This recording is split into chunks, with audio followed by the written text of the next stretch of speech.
Can't The stop. woman who got exorcised at my church, her name was Trana, which just seems like a perfect host for a demon. Like that name, doesn't that just sound like a demonic name? It sounds new age, which I know means demon. Oh, yeah, New Age. Yeah.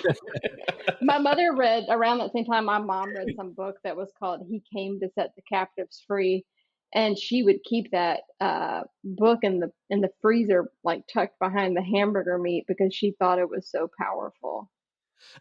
Really? That's so interesting.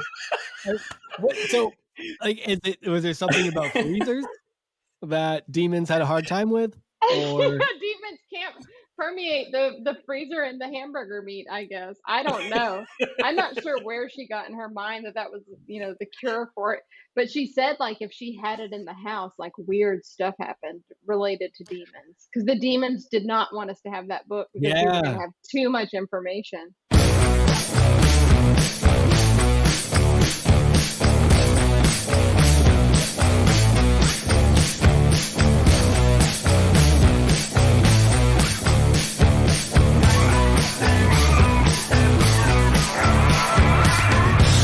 Hey everybody, welcome to another episode of Growing Up Christian. I'm Sam. I'm Casey. And I'm going to start us off with a story, Casey. It happened about 30 minutes ago. So I have a bearded dragon. This is a more recent purchase. I don't know if I've mentioned that here, but just in case I haven't, the gist of it is that over the summer, towards the end of the summer, my wife took our kids to the fair, the yearly town fair, and they had like a petting zoo area or whatever, a reptile exhibit. My kids fell in love with the bearded dragon there. They held it for like an hour, and then they cried when they left. And then they wanted to go back and see it again the next day. Pretty much determines how it's going to go. Yeah. So then my wife was like, well, I'm just going to check it out. I'll take it to the pet store and the place that was there, the place at the fair that was doing the exhibit is they sell all sorts of, I guess they're not technically exotic animals because there's laws against those, but like snakes, lizards. It's not like a fucking puppy mill, is all I'm trying to say. So right. She's like, well, just go check it out. And of course that meant they came home with a bearded dragon and everything you need for a bearded dragon. I guess they're cheaper when they're older, but you have to keep like these light bulbs plugged in constantly. Like, I don't know. It's like on paper when you buy it, it's like the lizard is like $50 and then it's just like, and then your electric bill goes up $100 a month and you have to buy crickets all the time. It eats live crickets. That's like it. I guess they eat less crickets and more like fruits and vegetables. Convert it to hot dogs. Yeah. Yeah. Chop up a bunch of hot dogs. No, it's mostly insect diet, and then they become more vegetarian when they're older. So they're it's a little bit more cost effective, but we finally found a place to like buy crickets online or whatever that's worth it. And anyway, this is way too much information to lead up to, but so we have a cricket pen. We now have pet crickets, I guess you could call them that. And this thing holds like 150 crickets. I also happen to have a cat named Cricket. And this is the only cat that gives a fuck about the crickets at all. It relentlessly just tries to see them. He'll stare at them for like hours at a time. He'll just stare at the cricket cage. And today I had taken the cricket cage out of the room that I normally keep it in. I put it on my counter and then I just forgot to put it back. So my cat Cricket knocked the cricket cage off the counter and the thing exploded. Fucking crickets. I knew where everywhere. This was going right away. Damn, dude. I lost my shit. I start screaming at the cat. And my kids are like, what happened? I'm like, look at the floor. It's like crickets are just like shooting everywhere. So I'm like, I've like tossed the cover back on real quick. And we're just like gathering around. All my cats are like, with their paws, like trying to capture them. I'm trying to like save them so I can feed that. So I can kill them later, of course. It's like, God, it was, but I mean, your living room into that like hallway from Temple of Doom. Yeah, it was like a scene from like Jumanji. Just And you love picking up grasshoppers and crickets. We've Yeah, discussed that that. specifically mentioned frequently how much I fucking hate the feeling of those things like hopping against your skin and you cup them in your hands. Oh my god, I'm shuddering right now. So yeah, that was really aggravating. So that would again happened like about 30 minutes before we jumped on here. So Oh boy, yeah, that's exciting. yeah, That's the problem with reptiles as pets. Is like you also have to keep their food as pets. hmm I feel it's like annoying. I've probably told this story before, but my roommate had snakes in college, and he was on like a snake buying spree for a minute. So he ended up with like 3 or 4 of them. He had Burmese pythons and ball pythons, And then he released and them into the wild when he got sick of them, right? probably I know one got lost in his car, and I don't know that it ever was recovered. No way. Yeah, he like tied it in a sack, when he was transporting it back home or something like that. But um, he he decided at one point, because of the cost of food, that it would be prudent to breed his own rats Cool. to feed to him. And so for a minute we had like a rat mill in his Closet, in right? our apartment, in his closet. Yeah. Yeah, in like Rubbermaid containers, not even like legit cages for him. Did he at And it least was poke holes in the top? disgusting.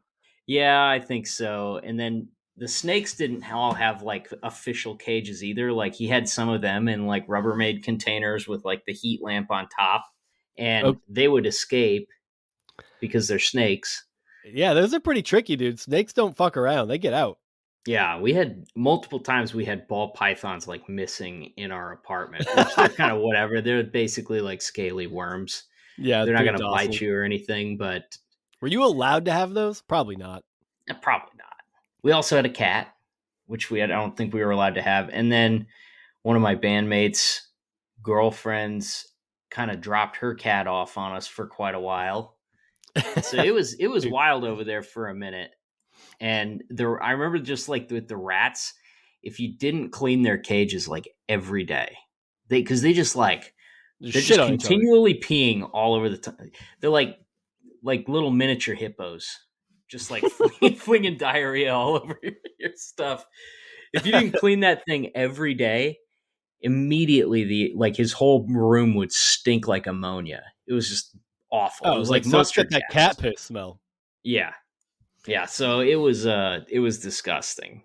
And I think he ended up getting one litter of rat pups out of it, those little pinkies, Yeah. like they call them. And I feel like something else awful happened. I don't remember. The whole thing was terrible though. It was like, yeah, this was a mediocre idea on paper, and in Yeah. actuality, it's the worst, dude. Terrible execution. God, I don't. There's certain things where it's like, yeah, I mean, people will have rats as pets. Once you get into the breeding game, it's like it's funny because if you do that with dogs, if you breed dogs, people don't look at you the same way. They're like, that's your pet, but you breed it. But with rats, it's like you either have a pet rat or you breed rats. You don't mix the two. Yeah. Yeah, and if you're a snake breeder, um you're Probably not you well probably have an acclimated to. eyebrow ring, Yeah, I I feel was like. gonna say you're not well acclimated to normal society. You're probably one of those people, one of those dudes that wears like long denim shorts no matter the weather conditions. A cowboy hat with a ring of snake teeth around the top of it. Yeah. You have a lot of mysterious scars that don't look like they came from surgery, that's for sure. But somehow they don't look like snake bites either. Okay, so that's a lane on TikTok I started following is like people who fuck with snakes. God damn, dude. I get so scared watching those because you never know if those are going to end with someone getting bit. Like Uh, poisonous snakes? yeah, oh yeah, dude. Like I'm talking like 15-foot like cobras and shit. The cobras are Yeah, terrifying. yeah, dude. It's I get like I watch them and I'm like, I could barely finish them. Sometimes I don't. Sometimes I'm like, I cannot see how this ends. It scares me.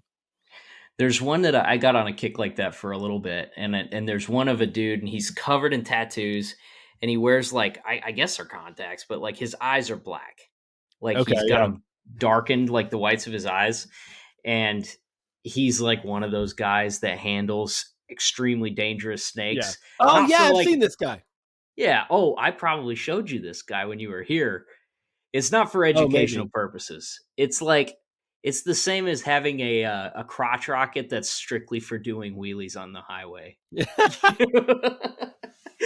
But yeah, there's a video of this guy and he's like messing around with this giant king cobra. Which, why are they so big? They're so big. It's And unbelievable. Like I knew they were big, but I think I thought that occasionally they would be unusually big and that they're usually like not. But no, those things, they just live in areas where people do, and they're like 10 to 15 feet long, yeah, and they're fast as fuck, dude. and they make that just like that spine tingling hissing noise. Yeah, they're So like awful. he's messing around with this one, and apparently it was shedding its skin, and so its eyes are like all milky. I guess they can't see as well.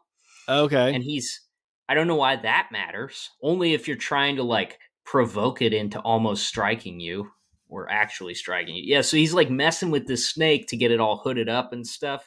And finally, like this thing just he picks up the tail end of it and it turns around and it just latches onto his hand. And Come on. he like shakes his hand like this and the snake doesn't come off. Like it takes a good like 2 seconds for him to wiggle his snake off of his hand. And you know, the clock is ticking at that point. And I don't know what kind of recovery time the guy had. I forget if I watched that far. He was not somebody that I wanted to hear talk. Yeah. Mostly just wanted to see him bit by snakes. He's the kind of guy you want to get bit. I don't think you have a lot of time to make it to a hospital after you No. get bit by them. No, and I think if I remember correctly, he was somewhere near Miami, which like if you are going to find a hospital with some sort of rare antivenom, Miami's probably a good bet. I mean, I'm sure there's a lot of drug kingpins that have, He's you in know, my. Those aren't Gaboon indigenous vipers to or something. Miami, so he just has these things and No. fucks with them. No, I'm They thinking like didn't he's they didn't actually, used to be anyways. yeah, Who knows what lives there until he now? let a few out. That's gonna be the new. What is it in Florida? You can hunt pythons or whatever. Yeah, Burmese pythons. Yeah, because someone like it doesn't have to do with people bringing them there and letting them out, and then they like I th- took over the populate. I don't know. They I think that's overpopulated. some of it. I think that's some of it, and then some of it was like I know there was like a breeding facility. It might have been like Hurricane Andrew in the '90s that like wiped out this Oh, breeding okay. facility, you know, for pet trade, and a bunch of different stuff got loose in there. So Like it's a pythons lab are the leak theory. I craziest, but gotcha. yeah, exactly. Lab leak actuality. I did look it up just to make sure I wasn't talking out of my ass. Because sometimes when you see things in comparison to people I mean, you're just not used to seeing things that big and you overestimate the size. But their average is 10 to 12 feet, but they reach up to 18. Oh my Terrifying. god. Kill me. Yeah, I'd rather die than just look. If I saw one, I'd be like, that's it. Like, I'm not going to live through this. I think I would be scared. I think I would be paralyzed. I think that's something that if I saw it, I would be like, I can't move. I wouldn't know what to do. I Well, think as long as I'm not in Miami by that tattooed motherfucker, I should be good. yeah, infinitely safer no matter how far away you are from Miami, I think. Dude, so I got I'm switching to amphibians now. So we posted a shirt on our Instagram. It had a picture of a frog on a skateboard on it, and it was like it said frog above it, and it was like F dot R dot O dot G dot, and below it it says fully rely on God's indifference to my suffering. And I thought it was so funny, so I found where to buy the shirt. Ben Soy, who was on the podcast previously, he saw the art and was like, I think this is so and so's art. Tag the artist. Turns out it was the artist, and he sold that art, whatever you call it. I don't know. He sold the rights to it, Good Shirts or something. Yeah, it was Good Shirts. And so I went there and I bought it. And it's weird so it's fun. I think it's a hilarious shirt. Given some of our family dynamics, there's a lot of places where in my I won't wear it. I'd be like, oh, this is just going to be weird if I wear this, and I don't want to have a conversation about it. But Yeah. my daughter's getting pretty good at reading, and she just kept at. She was like, "What's your shirt say?" And I'm just like, "This okay." I realize how uncomfortable I am explaining this to my daughter now because I don't want to deal with this. It's like, how do I explain God's indifference to our suffering? She's not going to get the joke. I haven't really we haven't talked to her a whole lot about God. If I told her what it was, she'd probably just be like, huh, I don't get it, and then move on. But I was just like, duh, it's just a joke. It's just funny to me.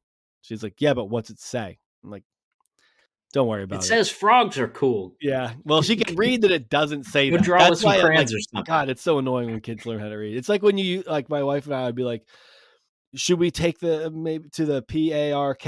And then it's like, now that she can read well enough, she's like, you can't do that anymore. Like you can't communicate in the open about stuff you don't want them to know about. You just have to get more comfortable with disappointing them. Yeah. Oh, yeah. You get used to children's tears pretty quickly as an adult. Should we go to as the a parent. PRK? No, I don't think so. Just waterworks. All right. So it's an important week. Okay. Do you know what's coming up on Tuesday? You've been following it? I mean, midterms. Yeah, but do you know what's important that's coming up on Tuesday? Oh, that's a bad answer. Okay, let me tell you.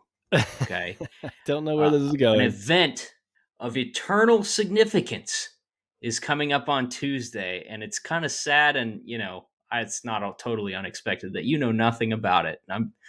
Luckily, I'm going to tell you about it. But Tuesday, we are going to be having a blood moon.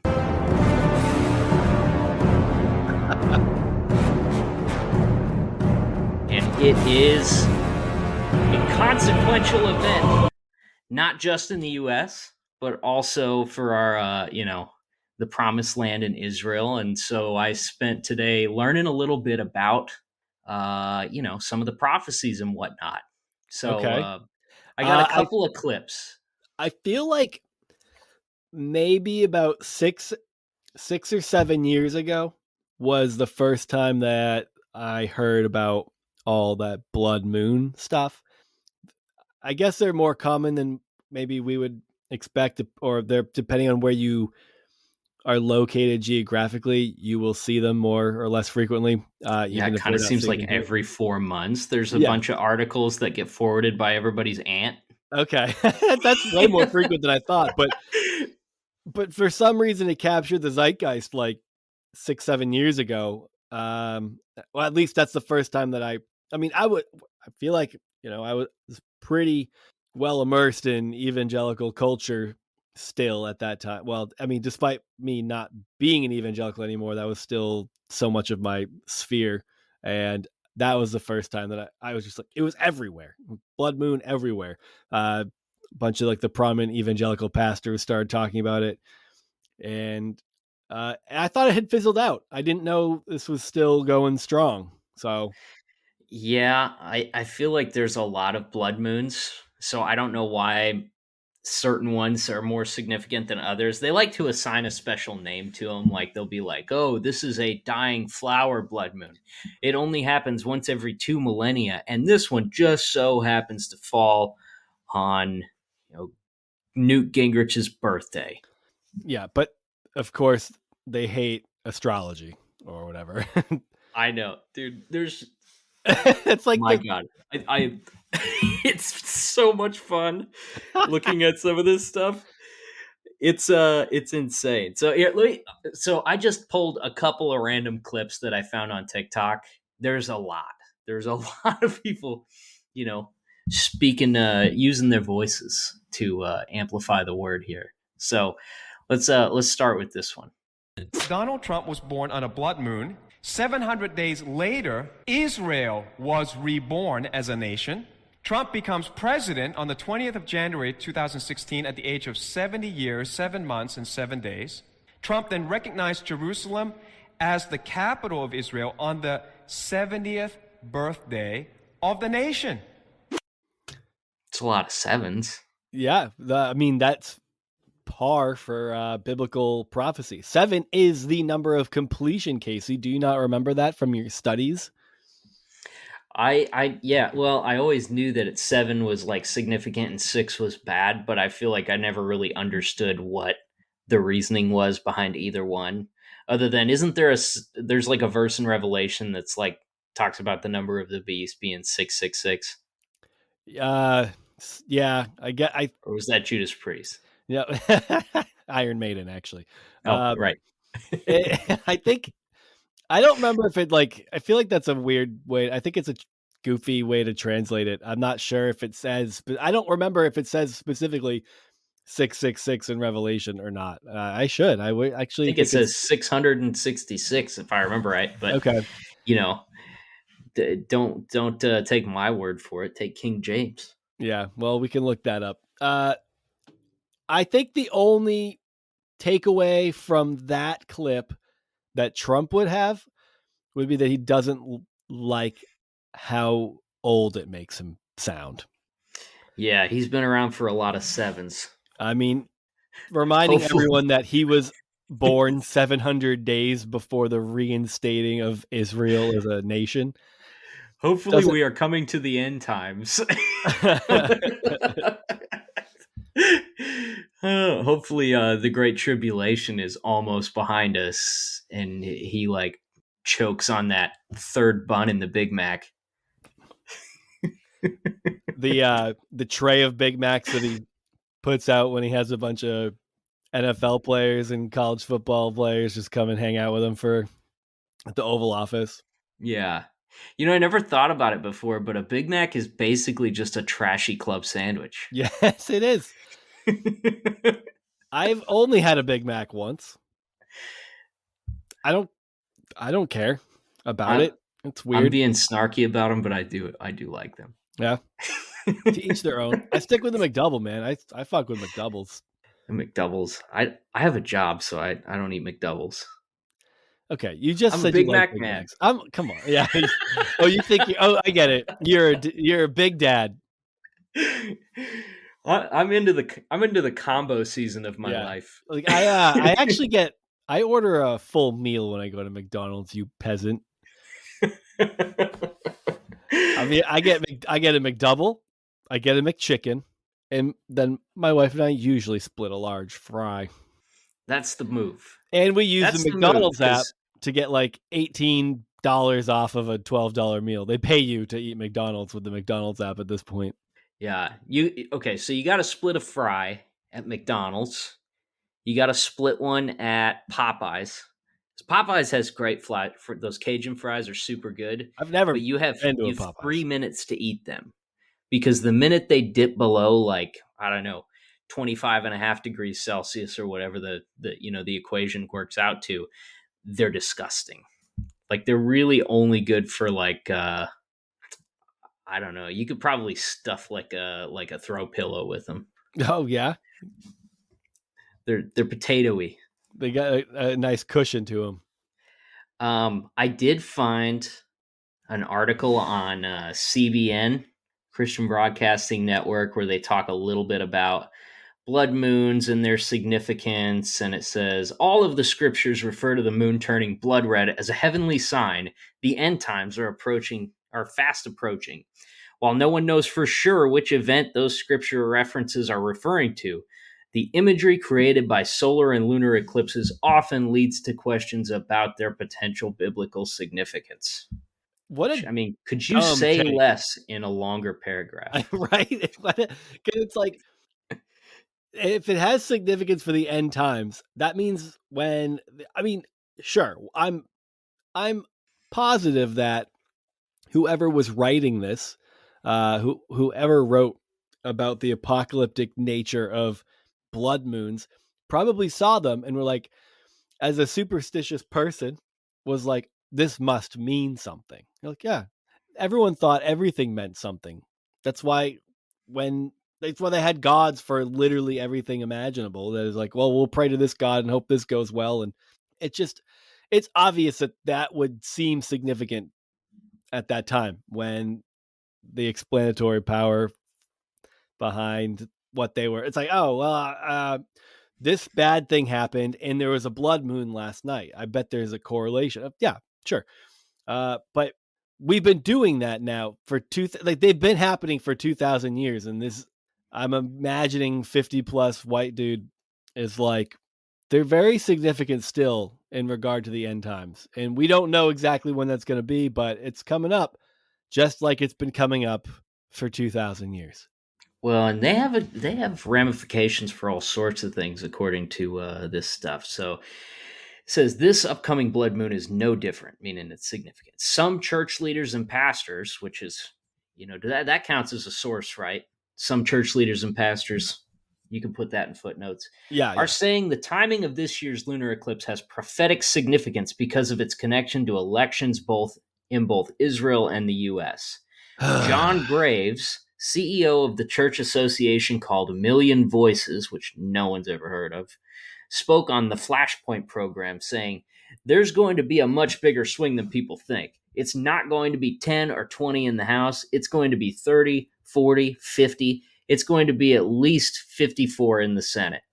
And he thinks it's because he says that it's Latinos and conservative women are the two demographics that are going to change. So God is sending us, signals through the movements of heavenly bodies indicating that like a different group of stooges is going to be in the in Congress. I guess what I don't get is why it's again that like choose your own adventure mentality where they're like, there's a blood moon on an election cycle, therefore that must be a sign that what I want to happen is going to happen. Like, what's the relatability to between a blood moon and an election? Like, why do they think the blood moon has anything to do with who is going to win the election by a landslide? Well, I mean, to answer your question, while the lunar eclipse phenomenon does periodically happen, Hank Kuhneman, pastor of Lord of Hosts Church in Nebraska, says this particular about to bust guy. Oh man, is it? Is it? I think so. Something is about to bust. I think you might be right. I'm looking him up right now. Well, Hank says that this particular occurrence lines up with, quote, events on God's calendar.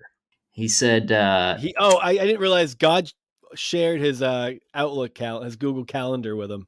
Well, God works divinely inspired lyrics through him, so I guess, he's probably privy to all sorts of things. I cannot believe that that's the same guy. Yeah. Like, he's being quoted as a source here. Well, something's about to bust, I guess. Finally, Hank, something is about to bust. Okay, so that's kind of like the significance of, the blood moon in the U.S. Basically, it means Republicans are going to win and God's going to turn this country around finally. I suppose if that doesn't happen, then that means that God has found us to be not repentant enough and he's going to punish us for longer. Well, I accept that punishment, Daddy. Expect gas prices to go up. God. They're going up right before the election. That's a worldwide conspiracy. Oh, it could be, though. We don't have time to get into the whole Saudi conspiracy, Saudi Trump conspiracy. It's a little late for that. But that's a juicy one. And I think I buy it. Maybe we'll talk about that next time. Because I'm generally skeptical of conspiracy theories, especially when they involve blood moons. But this one's convincing me. Hank Kuhneman definitely sold me a little bit. He did say something is about to bust, and now we see that that's going to happen. So I don't know. I think it's all coming together. So I'm here for it. But well, that's sort of the U.S. significance. Now, this particular guy, I'd run through this last clip here, but he was a lot more concerned with how this relates to Israel. Now, can they see it? Who can see this blood? Because I'm under the impression that when someone can see a blood moon, there's a lot of people who can't. I think so, because I think it has to do with the moon's position in regards to, like, it's like your angle, your line of sight Yeah. on the moon is what gives it that significance. Or Because it's it not means actually there's red. like Do these a, people know that? Do they know? Have they taken any classes on how light refracts and works? Because it's not actually red. It's the perception of red. I So mean, other people don't I don't see want to it. throw So I don't rocks know. or anything, but I'm guessing that this guy didn't take any classes on it. No. History has shown us that's exactly the case. So, family, here we have the blood moon lunar eclipse on election day. Now, family, the odds of that happening are slim to none. This isn't a coincidence at all. This is the Most High God saying, I see what the U.S. political system is trying to do with the land I gave to Abraham and his descendants. Don't mess with the land of Israel. So not only is the blood moon lunar eclipse on the 8th of November a warning to Israel that the time of Jacob's trouble is soon to start, it's also a warning to the U.S. political system concerning its policies towards the land of Israel. Guys, we're living in very prophetic times. Family, the Most High gives these warnings out of love. And So I feel like you cut him off right before he really, really sold it. yeah, but the whole video kind of goes that way. It's like you feel like he's ramping up to the crescendo, and then it just never happens. I think It's you're just just trying to kinda- censor him. I think you are violating his free speech. I might be. That might be a valid point, I guess. But this guy, throughout his video asserts that, like, for one, Biden's evil because he supports a two-state solution. Two, many of our U.S. congressional, people support a two-state solution, and God is going to judge them accordingly. And basically, like, anytime anyone has ever said the term two-state solution, which we may be causing one right now, there was a major storm in the U.S., what some people describe as a once in 1,000 years storm. Oh, well, I think the U.S. needs a two-state solution. That's what I'm getting from this. We will definitely not live in the same state if that's the case. True. I don't see us like being part of the same coalition just because of geographic location, Oh yeah, it's a very clear divide. We know what we're getting. We'll just have to move closer to the border. Yeah, we could shake hands across the border. You ever hear There'll that be old a fence. country There'll be a song? nice fence, and we can put our fingers through it, and we can twiddle each I other's fingers start together. walking your way, you start walking mine. We meet in the middle on that old Georgia line. I think I'm freestyling some lyrics, but you get the point. I don't know. I feel like if you pull any country song out of your ass, I won't probably know it. Well, Is that the Florida thing Georgia is, line? No, I think that predates them. Thank God. So yeah, either what we'll see. I mean, one way or another, we'll see a blood moon, which is very significant, and it either means that God's talking to us, or there's like a station wagon on fire in the expressway, like to the west of us. Yeah. But either God is going to turn this country around by letting a bunch of Republican, hedge fund managers or former lawyers or whatever else, pedophiles, you name it, get elected, or we're going to see a bunch of Democrats get elected, and that means that we're Jacob's troubles, is that what he called it? I think that's in regards to Israel, but we're in trouble. Let's just say that we're in trouble if the liberals take office. I just like the general that whole, like, if this happens, it's God's will and was totally orchestrated by him. But then if this happens, well, we're all in trouble. It's like, bitch, aren't we all in trouble? Isn't that your whole premise, that we're all in trouble? We're end times shit.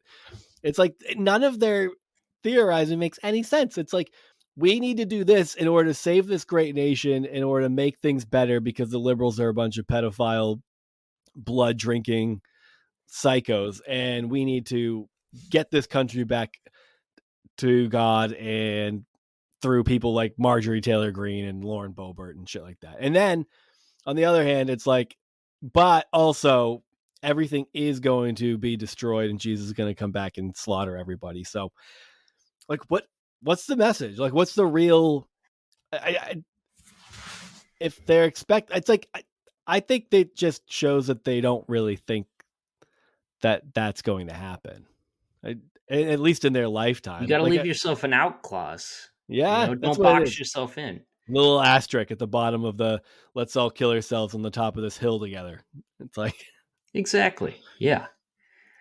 Well, anyway, I guess we'll see how things go. I'm expecting a red wave on Tuesday. I don't know about you. It's looking like that. Yeah, it's not looking great. It's definitely not looking great for Democrats. You're anyone. gonna have to pick a platform. Yeah, it will help. Trust us. There's a lot that could be said on that, but we won't shift. We will introduce our guest, Casey Parks. Casey wrote a book called Diary of a Misfit, a memoir, and a mystery. She's also a Washington Post journalist. And I only started listening to the book I got the audiobook after our conversation. I didn't have a chance to get to it beforehand. Also didn't know it was audiobook until our conversation, because at the end of it, she drops that it is on audiobook. So that was really helpful. It's about halfway through it, and it's fantastic. The writing style is very captivating. It sucks you in, and it kind of just tells the story of her coming to terms with her sexuality while also investigating this, like, she hears this story from her grandmother about a person named Roy, who was a woman but dressed as a man, and when her grandmother was a kid. And it was a very mysterious character, and there's a lot of different ways that people, as she starts talking to them in the town, would recollect this person whose name is Roy. They would how they recollect the experience, or their belief or thoughts or feelings about Roy. And it kind of just weaves that story, the investigation of that story, in with her personal life and her relationships to her father, her mother, her grandfather. And it's really fucking fantastic. I'm enjoying it thoroughly.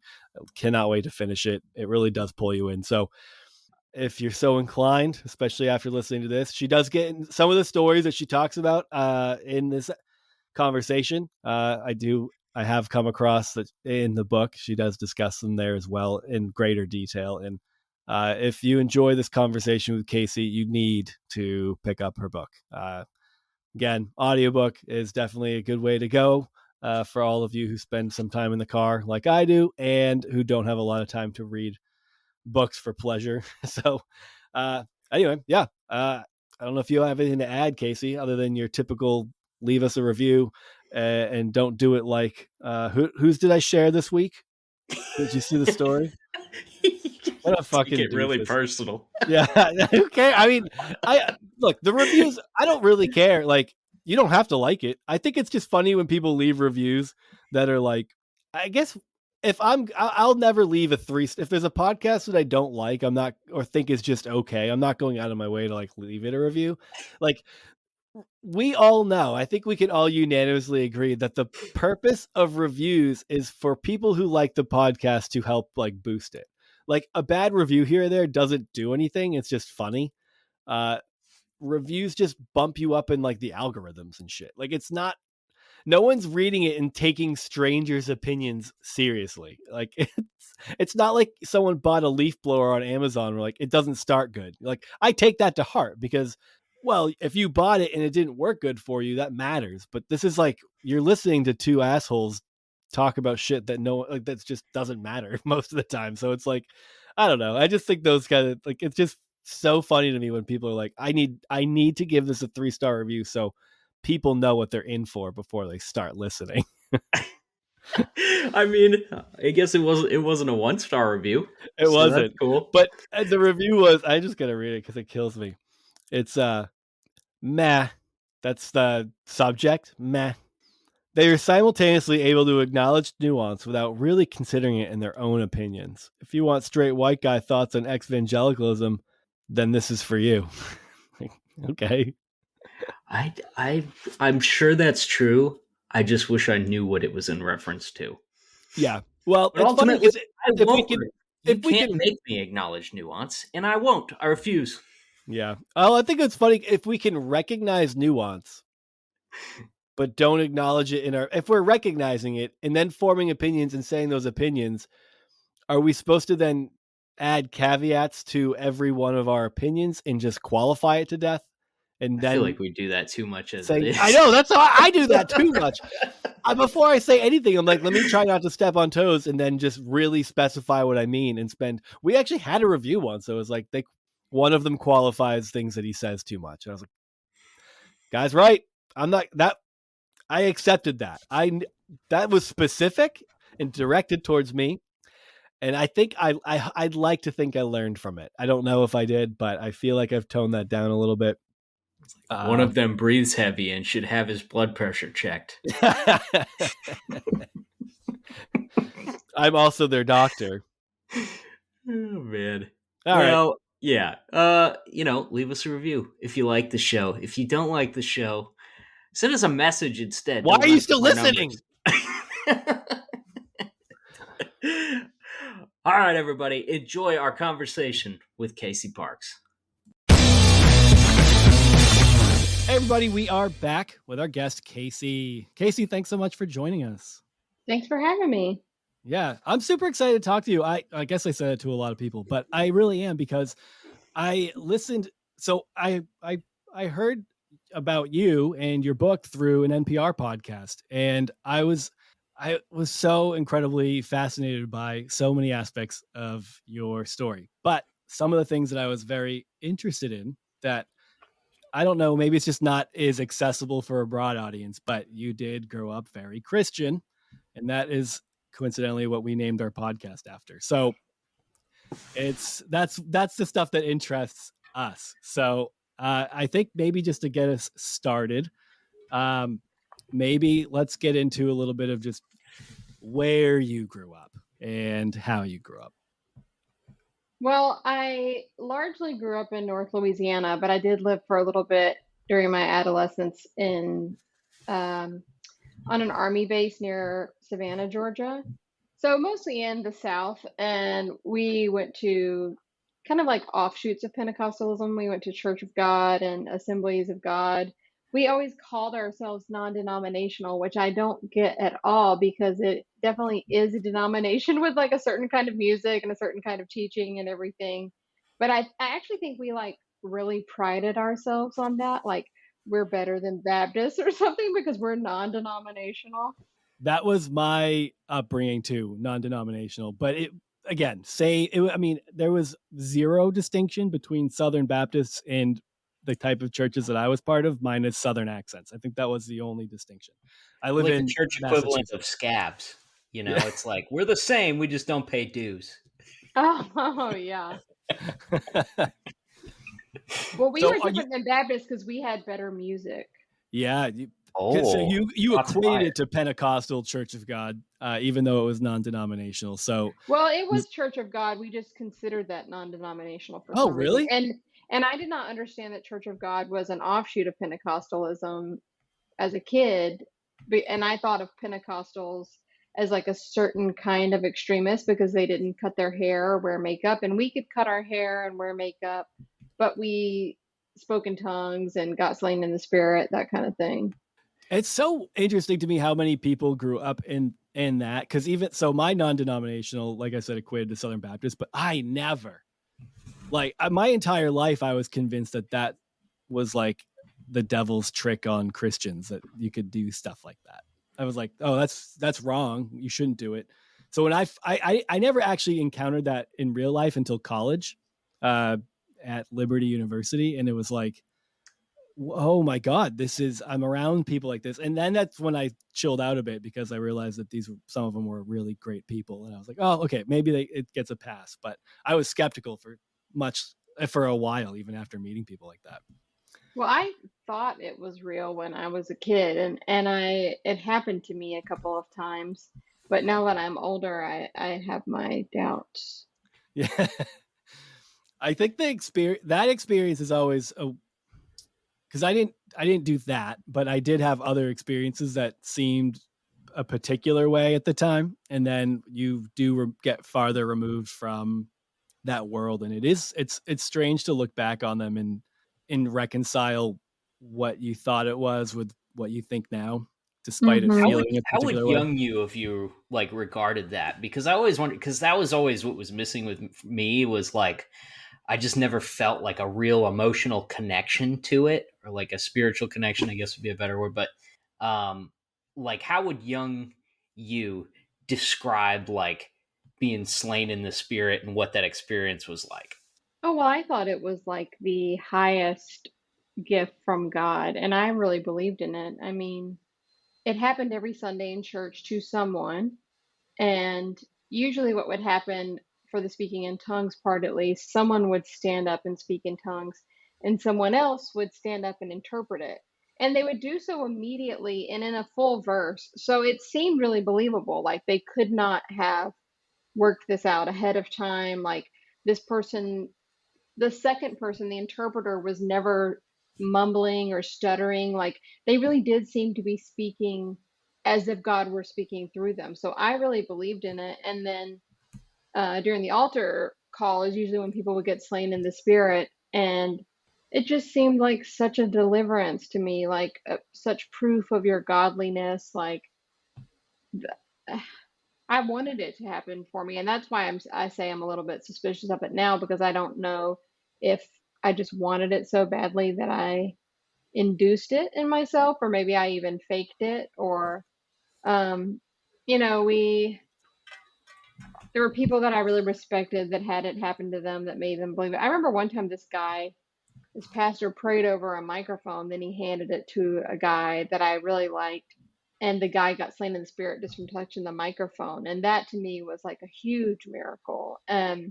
But I wasn't really suspicious of it or anything. And I did feel like the emotional connection. Some of it I think is the music that we listen to, like the chord progressions are so emotional. And it's hard not to feel Yeah. emotional when you're listening to those songs. And then everyone around you is crying, and it's just a really emotional atmosphere absent of God. Like I think anyone might feel moved if you're going in unskeptically. It's easy to feel moved by that. How big of a church are we talking about? Oh, I went to really big churches. The first one, I mean, I would say several hundred, up to probably up to 500 people. Second one, probably 300 people, maybe more than that, but they were really quite large auditoriums with um, full bands, light shows. We had like a very professional Christmas play that they'd put on every Christmas. Um, the musicians were very skilled. They put out CDs of their music. It was big, and yet manageable in the way that like I felt like I knew everybody there. I feel like the modern praise musician, like because when I went to Liberty was the first time I was ever in one of those services with the big light show and stuff. And like the biggest thing to me that separates like my style of praise music with like the Liberty style of praise music is that everybody on stage at the Liberty one stood with their feet really close together. Oh, They like stand interesting. with their heels touching, and like if the guitar player gets really into it, he kicks 1 foot back and kind of does like a headbang sort of thing for a minute. Oh, wow. I think ours were a bit more spirited. They would come forth, like the soloist would walk forward, and I don't think they really danced exactly, but I think they like moved around. I mean, we were Southern, so we like to move. Yeah, that always seemed more fun. Like, what was the rule on secular music for you guys? Did you listen to it, or was it strictly like no Christian music only?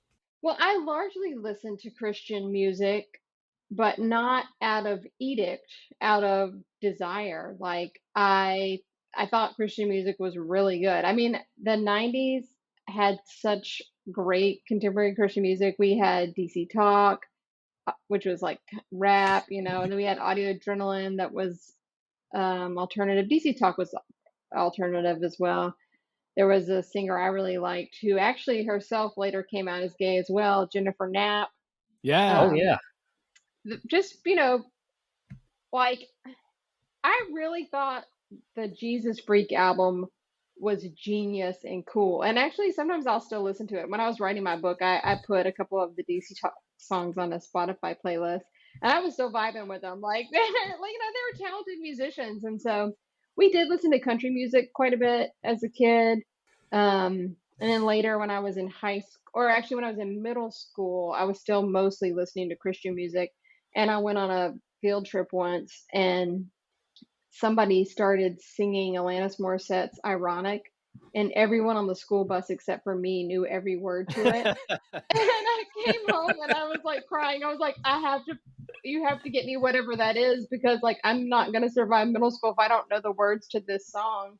And so my parents like reluctantly got me Jagged Little Pill, but it wasn't really That's hilarious. necessarily banned or anything, but I just really did love Christian music. I mean, I went to so many Christian concerts. I actually had a collection of water bottles from the musicians. Like, I was really big into this group For Him, and I would see them all Yeah. the time. And I was trying to collect all of their water bottles. So I had a shelf just for For Him's water bottles, and then other shelves for. I was really into this group called the Newsboys. I had one for them. Oh yeah, they don't serve breakfast in hell. Oh yeah, I really liked. Why we go to like Christian ska concerts? Like, I mean, I actually loved all of it. Like, I didn't feel forced into it or anything. It was. I really believed it. And actually, when I was in high school once, the church threw a contest for whoever saved the most people in a summer. You and everyone you saved got a free trip to Gulf Shores, Alabama, to the beach, and I won. And I mean, it's kind of easy to save people if you're promising them a free trip to the beach. But also, like, I just genuinely believed it was fun, and I was like going out in the streets, like, we're gonna have fun at church. Like, That's amazing. come and see. You said this was middle school? That was high school, I think. I was High trying my freshman or sophomore year of high school. So 96, 97. What area were you living in high school?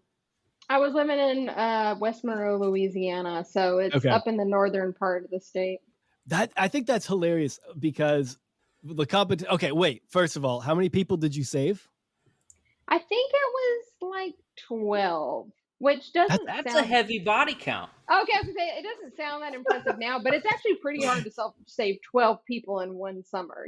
That's I mean, our unbelievable. town only had 13,000 people, so I wasn't working with like a huge population. But I mean, I think I had one under my belt until he defected, and then Casey has never saved anybody. So But I bought a lot of Skillet albums. Same thing. Oh, so yeah. He contributed to ministry, is what he's trying to say. Yeah, that's so funny. 12. I mean, so you would just talk to people all the time about it, like in high school. You're just like, hey, I have something I want to talk to you about. I found a notebook that I had in high school where I would write letters to people and they would respond to me in the notebook, and we would just pass the entire notebook back and forth. And so the notebook actually has my letters and everyone else's letters in there. And I signed every letter in his grip. Like, in his grip. Yeah. That's so sick. I love it. My wife's she's got like all of her journals from junior high and high school and stuff like that. And occasionally she'll like bust them out and read me a passage, because she grew up super conservative, religious too. And it's always funny to see like the traditional, like every sort of teen drama, but with like this tinge of like, gotta tie Jesus into it somehow here. Oh yeah. I mean, I didn't grow up in a culture that believes in therapy. And so it was kind of like free therapy in a way. Like, I remember my best friend at church and I liked the same boy at one point, and he liked her, not me. And I would go down to the altar and cry about that with the pastor. And, and just be like... That was always the worst feeling. Oh, yeah. The problems I brought to Jesus were not large. I remember one of the girls that I liked, I believe she liked my brother, and me and my brother got along really well, so it didn't cause a rift. But I harbored a lot of resentment in my heart that I had to bring before Jesus. It was a heart issue for sure, but that was tough, very tough. You know, this is kind of jumping around a bit, but when I was much younger, most of my views of God were more punitive, and so I I did talk to God a lot more as a kid, but more in like a confessing way, because again, it's kind of tied to music. Actually, there was this musician who was really big then called Carmen, and he Oh, had yeah. these like souped up videos where he had songs like Satan Bites the Dust, Revival in the Land, and all of these videos um, had demons in them. And actually around the same time there was a demon exorcism at my church where they cast a demon out of this woman. And Whoa. I asked my mom later about it. I remember in my mind the demon hissing into the microphone. And I asked my mom many years later, like, well, what did the demon say when he got cast out? And she said, oh, you know, typical demon stuff. And I was like, well, like, what, what typical demon stuff? And she said, oh, you know, he said, you can't cast me out. I dwell here. You cast me out last week. I came back with 7 others. And so anyway, but I remember when they were, oh yeah, you know, I love thinking like I dwell here. It's so funny to me. But as part of You casting that demon out, they told us a demon can't just disperse. Like if a demon gets exorcised, it has to go into another host, and a demon can the host has to be someone who's sinned recently. Like that's the only way the demon can take a hold of you. And so if you've sinned recently, like you're a prime dwelling for a demon. So that Way to coupled with scare the these, shit out of everybody. oh yeah, when I was writing my book, I Everyone's was trying like, to like backtrack and be like, oh, okay. Let me recap this week. Get next to the guy yeah. who really did some fucked up stuff. And then like that coupled with these Carmen videos where I knew exactly what a demon looked like, and they were, you know, they had warts and they were all green and like big ears and stuff. I was extremely scared of one of them things getting up in me. So I spent a lot of my childhood just like every 10 seconds or so being like, please forgive me for all my sins. Please forgive me for all my sins. man. I think I just thought something bad about my little brother. Like, please forgive me for all my sins, you know. Um, and as I was writing my book and like returning to that time and thinking, like I did feel really sorry for my younger self that I just spent so much of my young life in fear. Like it wasn't at that point when I was younger, it wasn't like, oh, this is so much fun. Like it was like, I have to do this or I'm going to burn forever and ever, and there will never be any relief from that burning. Yeah, it creates like a spiritual OCD of sorts. And it's funny you mentioned when you mentioned a lot of your being when you were younger, a lot of your prayers just being confessions. I haven't thought about this in so long, but you mentioning that made me think of being taught that you have to start your prayers off with confessing your sins, because if you don't, God's not even going to listen to you. Is that something you got too? I don't think I ever heard that. Um, but I just did spend a lot of my prayers doing that. And I think I would sometimes feel guilty about that. Like I'd be like, oh no, I gotta pray and like praise God. Like he's gonna get kind of tired of me if I don't just come to him and say like I'm praying because you're awesome. And now that I'm older too, I'm like, wow, like this dude, and because in my mind he was a dude, just has to be worshiped nonstop, and like that's what heaven is supposed to be. You just worship this man all of the time. Like, you know, I might send my son out to be killed too if it meant I got to be worshipped for all time. Like, what an odd view of perfection. Like, I don't really, I don't know. I'm kind of scared to say this because I don't want to be blasphemous even now, but like that vision of heaven, it does not appeal to me at this stage of my life. Yeah, Have you dove into the world of TikTok exorcists yet? Oh my God, no. Dude, I it's did one not of my know this was a favorite thing. things. Oh, it's like it's a whole lane and there's a bunch of them. There's men, there's women, there's like a whole crew of TikTok exorcists out there. And I love, like, the best part is the demon act outs, because they get on there and they hiss and they scream and stuff. What they never do is swear, which Oh I my find God. funny. I'm gonna have to watch this in therapy, or else I might like relapse. Like I don't know if I can take it. You're The up till woman 3 in the morning just scrolling through each one. You're like, I can't the stop. woman who got exorcised at my church, her name was Trana, which just seems like a perfect host for a demon. Like that name, doesn't that just sound like a demonic name? It sounds new age, which I know means demon. Oh, yeah, new age. Yeah. My mother read around that same time. My mom read some book that was called "He Came to Set the Captives Free," and she would keep that book in the freezer, like tucked behind the hamburger meat, because she thought it was so powerful. Really? That's so interesting. So, like, was there something about freezers that demons had a hard time with? Or Demons can't permeate the freezer and the hamburger meat, I guess. I don't know. I'm not sure where she got in her mind that was, the cure for it. But she said, like, if she had it in the house, like, weird stuff happened related to demons. Because the demons did not want us to have that book, because we were going to have too much information.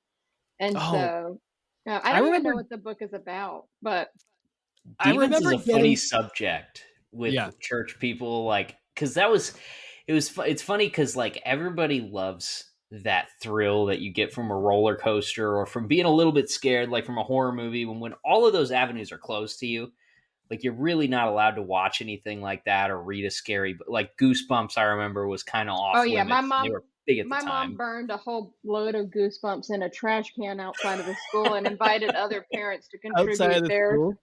Mm-hmm. One of those metal trash cans, and she invited all the parents to bring theirs. Did other parents show up? Yeah. A couple of people bought Christopher Pike books too, which was like even worse than Goosebumps.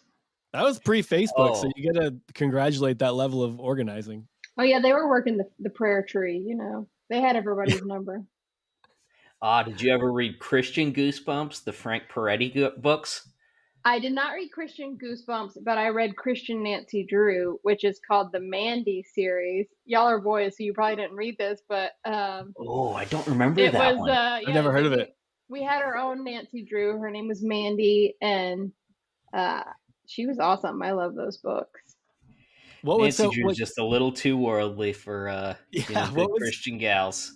What was Christian about it? Like, how were the mysteries made more Christian than just regular old benign Nancy Drew? It's like, who stole the communion bread? I think she was in boarding school, and maybe God helped her solve the mysteries. I actually just read a Nancy Drew for the first time this summer because I wasn't allowed to. And it's funny you asked if we could listen to secular music, because we could, but we couldn't read secular books. But I just read a Nancy Drew for the first time, and there's nothing demonic that happens in there. But Nancy Drew is kind of batshit. Like, every other page, something crazy happens to her. Like the one I was trying to read, I think, was about a clock or something, and every other page, someone is about to kill her. I guess that could be demonic. People wanting to kill a teenage girl. I need to go read Mandy and see how she compares, like how her foibles compare. I want to go read Mandy. I got to order a Mandy book. My mom read tons of Christian romance novels. I mean, if there is something that exists in the secular world, the Christians have their version of it.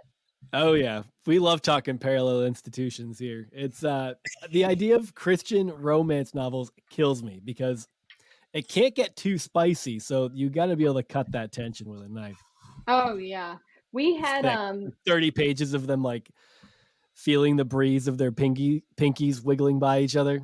Oh yeah, my grandma Jenny had satellite TV, which meant that she got the Christian music TV channel, which is like the Christian version of MTV, and we did not get it. And I would save up all of my allowance to buy VHS tapes to mail to her, and I would just ask her to tape that channel all day long so that I could watch it, like when, after she was done with the tape. And like, I mean, I did turn out gay, but a lot of my early interest in those videos was in the cute boys who were the singers of it. And like I said, I collected all these water bottles mostly because I thought the guys were cute. But Were they water bottles like they used on stage or what? yeah, it's kind of sick actually now post pandemic to be thinking about. But So their yeah, germs are still there. yeah, I Would was you just playing occasionally their take spit. small sips out of them, like 6 months Oh, later? I It's didn't like dare. Michael ate onions for lunch. And like they were all grown men too, it's like really weird. So I don't Yeah. know why I got that in my mind that was like a good hobby, but You say they're all grown men, but what's so funny is that they were probably in their like early 20s at the time, and that seems like they were so oh young at yeah. that, or maybe late teens, or it's like they could have been like 19. You're just like they look so old. I remember thinking everyone looked so much older, and now everyone looks so much younger. Oh yeah. I mean it's wild to me growing older, like thinking back about my parents and how old they were. I mean, my parents had me when they were 18, and so they were Oh wow. 36 years old when I graduated high school. Like I'm older than that now, Oh, and I just think like, oh my gosh, like when I was writing my book and I was writing about myself as a young kid and my parents, and I was trying to think about like the way my mom acted when I was in kindergarten, for instance. And I was looking at it and I was like, oh my gosh, she was 22. Like she was a kid. Like, how much can you hold her accountable for things that she did at 22? If I were held accountable for things I did at 22, Lord yeah. help us. Half of this podcast is us trying to publicly apologize for things we said and thought at 22. So Yeah. I have two kids, 5 and 7, and I'm 34. And I'm like, I I occasionally feel like one of the younger parents because everyone's having kids later now. So like at drop off, it is a mix, but I I think I'm constantly thinking about age and how I feel like I'm every parent that drops off, and you're like, parent or grandparent, or like aunt? I don't know. It's like it could literally go any direction now, but I can't not think about it because I mean, I feel young. Like I don't feel. I don't know. I don't know what it means to feel old. I guess, but I don't feel much different than I did when I was younger. But I think about my parents too being definitely older than me when I was 7, and but it's just thinking back on like how they interacted and maybe some of the rules or even some of the beliefs that they had. It was just like in their 20s. Yeah. It's so strange to think about because it's such a young it is young. It's a young mentality. It feels like some of the things that I thought then are like from ages ago, and it really wasn't as long ago as it feels like. But Yeah, Yeah, plus I keep the waiting to feel like an adult. yeah, me too. that's Plus what it the is. peer pressure within those communities has to be because I always think about like some of the crazier things that happened at like I went to Christian school all the way through high school and stuff and like some of the weird policies and strange things that became like a whole big ordeal. Like my parents weren't really signed on for that, but What there's kind of policies? just like, when nobody's really doing anything wrong or getting into actual trouble, like everything gets amplified to match that frequency. So like one time at our school we were bored on a break and so we like threw chess pieces at each other and it resulted in like parent teacher meetings and detentions and we had to buy a new chess set for the school and all this stuff and it's like Y'all were this really wasn't a rebels. big deal. Right, it felt like a big deal at the time but now you look back on it and you're like this wasn't a big why was this such a thing? Oh, it's because nobody was really doing anything that was actually a problem. you know and Well, I I feel like think my we parents kept that in perspective, but other people didn't. I think we did for all of our piousness, we did do bad things sometimes, when I was in high school. Like we all did the true love waits pledge where you don't have sex before marriage. But like I lost my virginity at 16, and I felt like I was late. Everyone I knew had had sex at that point, including everyone at church.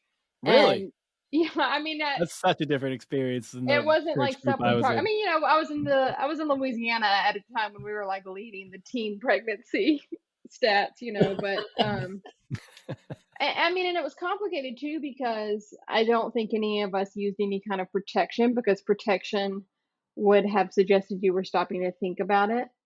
And Yeah. because we had the abstinence only education, like I didn't even know like anything about birth control. I knew that condoms existed, but I wouldn't have dared go to buy one because I wouldn't have wanted to be seen doing that, and like it wasn't like I thought, oh, I'm going to go lose my virginity. It was more of like, I love this guy, and if I don't have sex with him, he's going to break up with me. Or actually, I think he'd already broken up with me.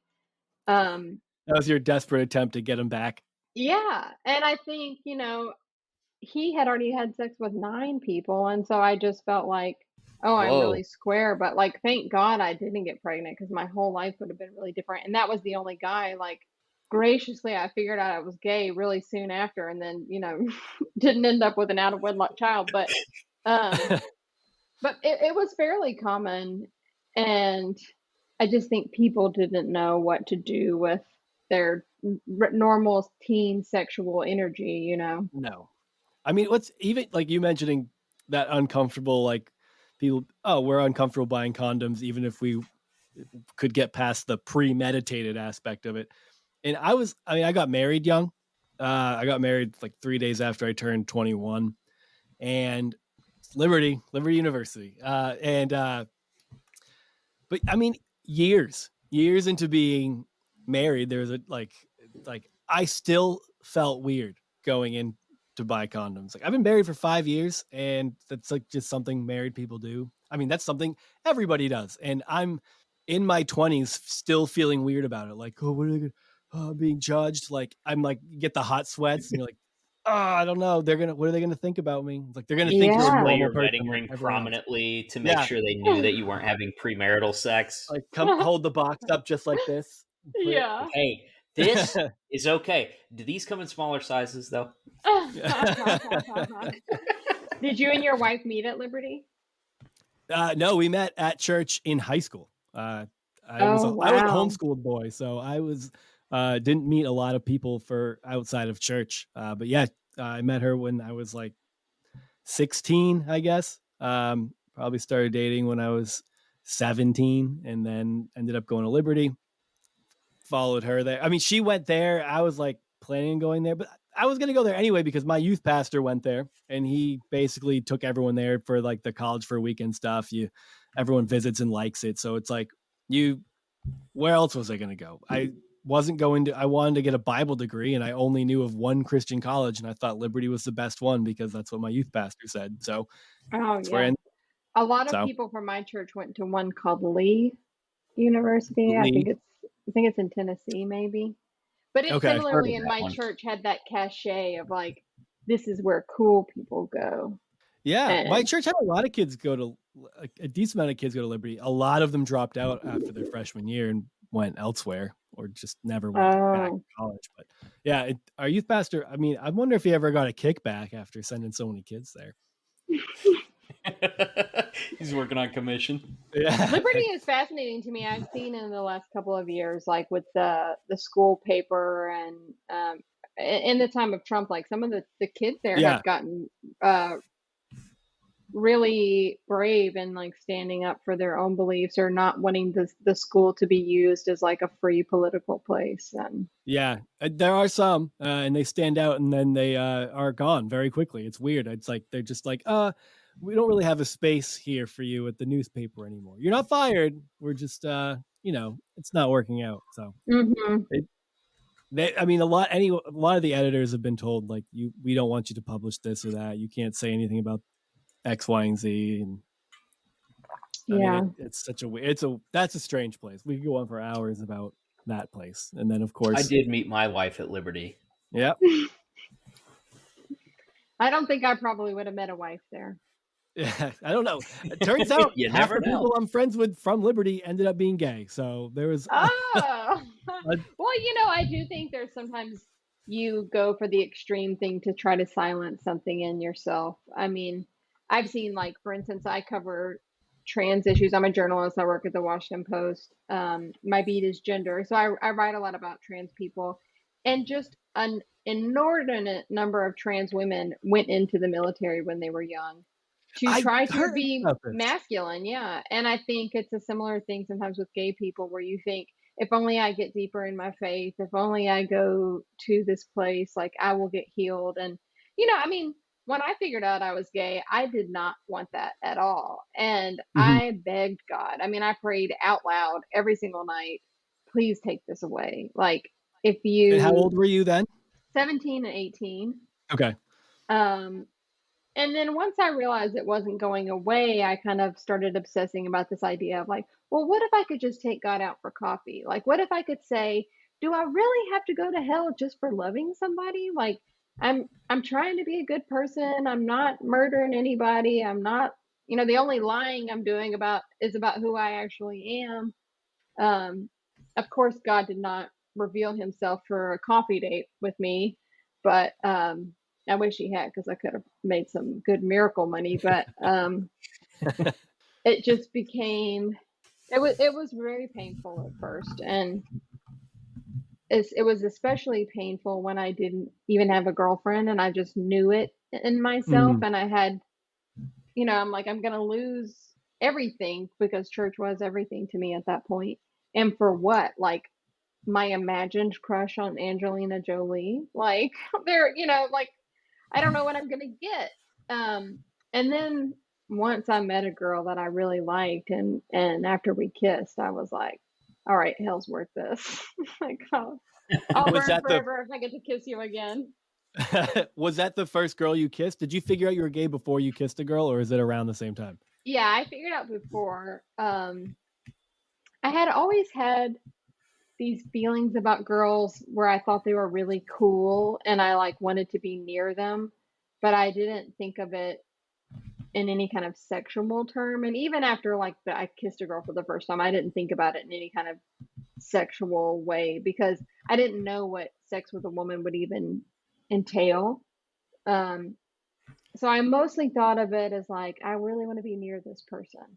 And I thought that was an innocuous feeling until I went to summer camp at this thing that's called Girls State. There's a boys state as well. And it's like a camp where you basically run a mock society, and it's separated out by gender. And there were a couple of girls at that camp that I just felt very drawn to. And again, I was thinking like, oh, this is just because they're cool. Like, this isn't any romantic anything. But then one of those girls was just an obvious lesbian, and I was fascinated by her. And I remember there's a dance at the end where the boys state and girls state come together, and one of the other campers loaned me a rainbow belt to wear to the dance. I had no idea rainbow was gay, and I had wore the belt. And that girl, her name was Amy. Divine providence, if you ask me. Yeah. Amy came up to me at the dance and said, I like your rainbow belt. And I was like, oh, it's not even mine, like, but I But felt I'm buying one. so nervous when she was talking to me. And then I remember she danced by herself, and she was an amazing dancer. And I actually had a boyfriend who was at Boy State, and he kept coming to want to dance with me. And I was like, no, no, no, no. Like, I just want to watch her dance. And after that, I was like, uh-oh, like, I think this might be a gay situation. And then it was just kind of theoretical for probably a year. And I would take the bus up to the Barnes and Noble, and I would try to secretly read this lesbian magazine called Curve. And I would just stick it in like Newsweek or something and like pretend like I was reading Newsweek. And there were like a couple of girls that I thought were gay that I kind of had crushes on, but they didn't turn out to be gay. And so again, this is like 2000, 2001. There was this website called Planet Out, and they had gay dating. It was like an early gay dating app, but just on their website. But it Oh. was so expensive. It was like $40, and if you didn't pay the money, they would show you how many people would come up in your quote unquote area, but they would show blurred pictures. And because it was the South, my area was like the entire South, and it was like 6 women, and they were all blurred, and I couldn't see any of them. But there's only 6. You're like, I need to know who these people are. Yeah, by the time I left Mississippi, I had turned a couple of others, but at the time, I just had this feeling and no outlet for it. And even like when I did finally kiss a girl, we never even talked about being gay, and I don't.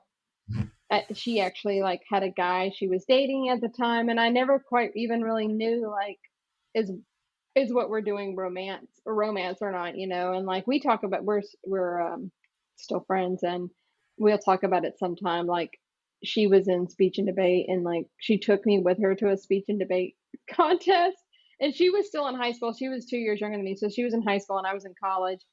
And at the time I was like, well, I can't tell if she likes me. And now that we're older, she was like, I took you to my speech and debate tournament, like that was supposed to tell you that I liked you.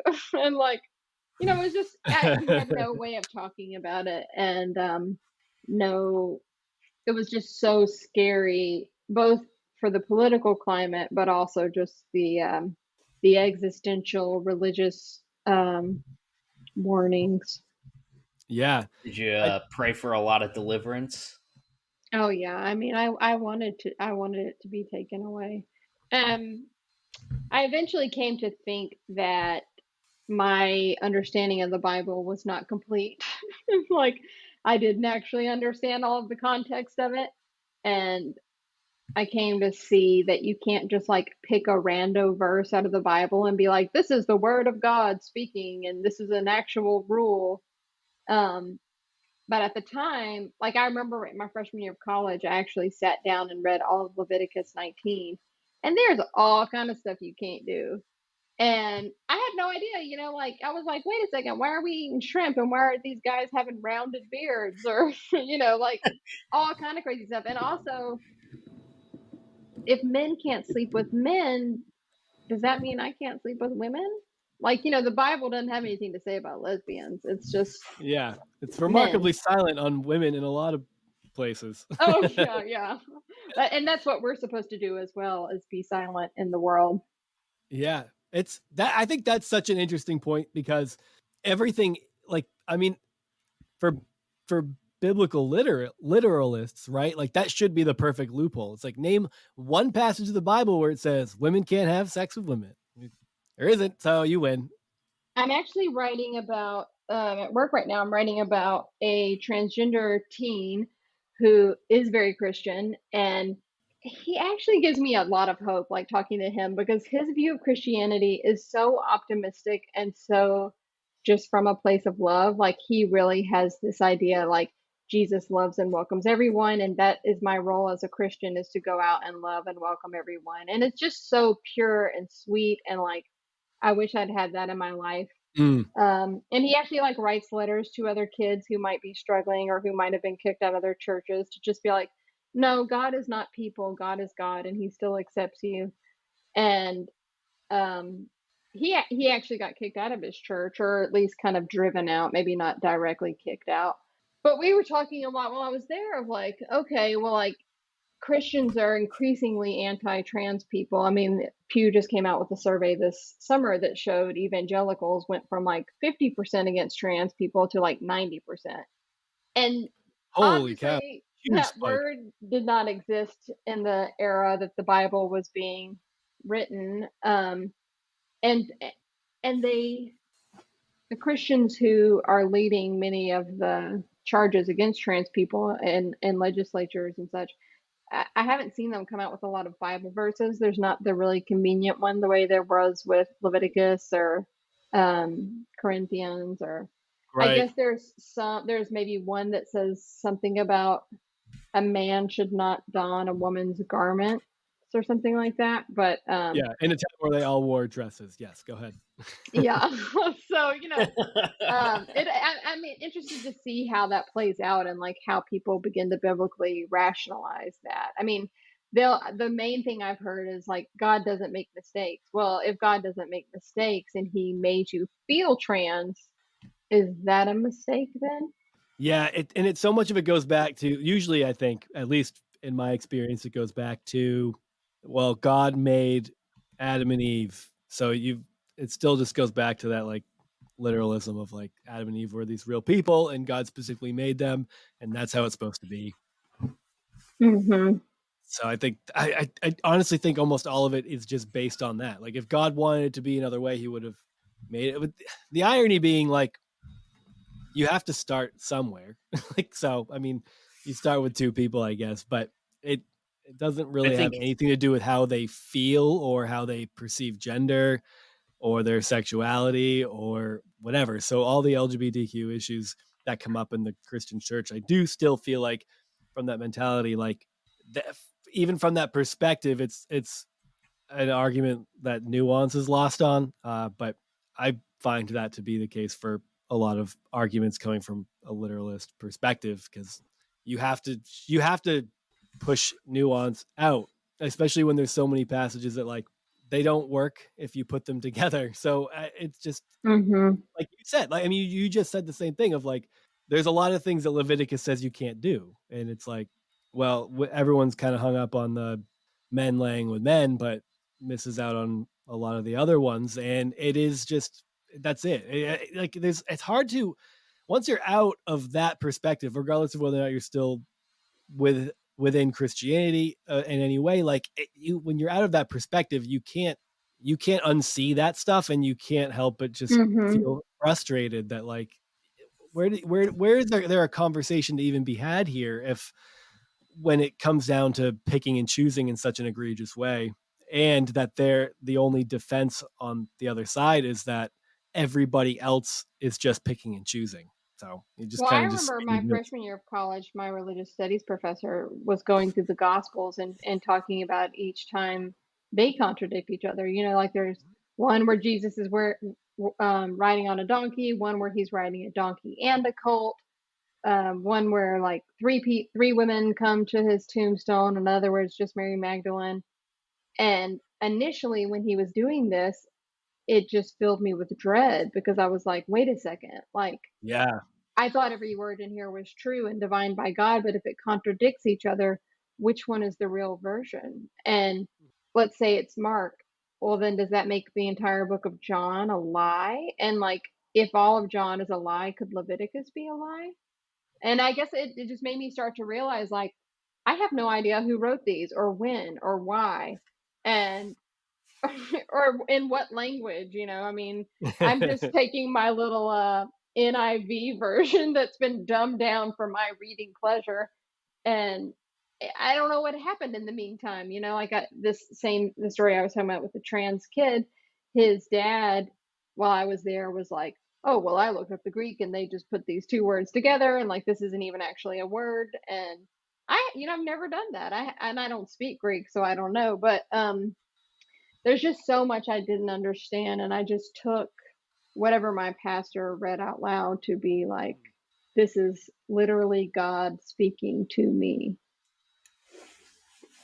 Yeah, so you had it sounds like then a lot of I feel like we could hang out here for a while, and I know we only have you for a certain amount of time, so I'm going to make it probably an obvious shift. I was trying to like soften it, but now I'm just like I don't know how to. Apparently, I'm not good at these hard transitions. But so when you started when you realized you were gay, like when you said that was like 17, 18. When did you get into? When did you feel comfortable coming out to the people around you, Well, or I to don't your think I family even? felt comfortable. I just felt Compelled. I felt compelled. I mean, that kiss was that good. Like I was just like, So that's what this did is it. That's what did it for you. yes, like that. That's amazing. It was an amazing kiss and it transformed my life. And I just knew that it was what I wanted kissing to feel like. And, you know, a lot of this has to do with my mom because before that kiss, I had told my mom about every kiss with a boy and we would make a huge deal of it. Like we'd go to Waffle House or we'd go get the Oh wow. dessert at Outback Steakhouse and like, you know, just do like mom daughter talk. And I was so happy from kissing this girl, that I wanted to tell her that. I didn't see how I could keep it a secret from her. And I didn't exactly have a plan to tell her, but then I went home for Easter Sunday, 2002. And my favorite song at the time was this Christian worship song called Shout to the Lord. And our church had a great singer that she was just amazing soloist. She actually recorded a CD for our church, and I had the CD and I would listen to it all the time. Like, she was really, really talented. And my mom knew how much I loved that song. And so, because I was in town for the weekend, she requested that they sing it. And I, I don't know if anyone listening knows that song, but it's again one of those songs where the chord progression is just like, it's going to make you cry. If I listened to it right now, I would cry. And Shout to the Lord, all the oh, earth, yeah, let it's us I was got waiting these for sing. that. He wells. almost started singing it as soon as you said it, and then he held back, and I almost called it out. Oh my God. Like Power and majesty, there's like praise the to the second half of King. the song where the soloist sings over the choir and she's like, mountains bow down. You know, like it's just really Yes. emotional and moving. And I was so moved by it, I just started sobbing. And I don't, part of it was I knew if I told my mom that I would never hear that song again in that way. I just knew, like, once I say this, I'm never coming back here again. Ooh, And that's a I, big move.